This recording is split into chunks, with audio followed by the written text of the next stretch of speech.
Оваа година локалната акциона група Агролидер во соработка со општина Прилеп се вклучува во активностите за одбележување на 15 октомври, светски меѓународниот ден за зајакнување на жените од руралната средина. Воедно за прв пат како општина и како граѓанска организација се вклучуваме во кампањата светска за 17 дена движење за зајакнување на жените од руралните средини.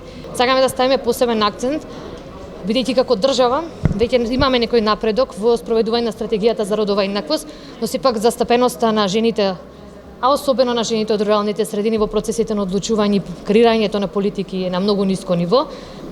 The situation of rural women in Austria is also sometimes challenging. Ситуацијата со руралните жени во Австрија понекогаш е многу предизвикувачка, поради тоа што и жените од руралните средини во Австрија често се соочуваат со економска независност, односно немаат право на димотот, а сето тоа влијае врз состојбата на жените во руралните средини во Австрија. Значи, како што кажав, тоа е предизвик и треба понатаму да се работи на економската независност на жените за подобрување на социоекономската положба во општеството. Прво да го честитам 15 октомври, меѓународниот ден на руралната жена.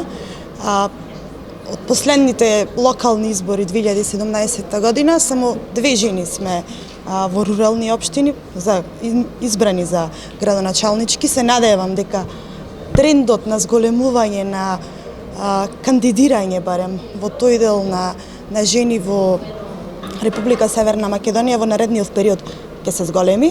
Предизвикот на една рурална жена во нашето општество, како и во другите земји, е голем.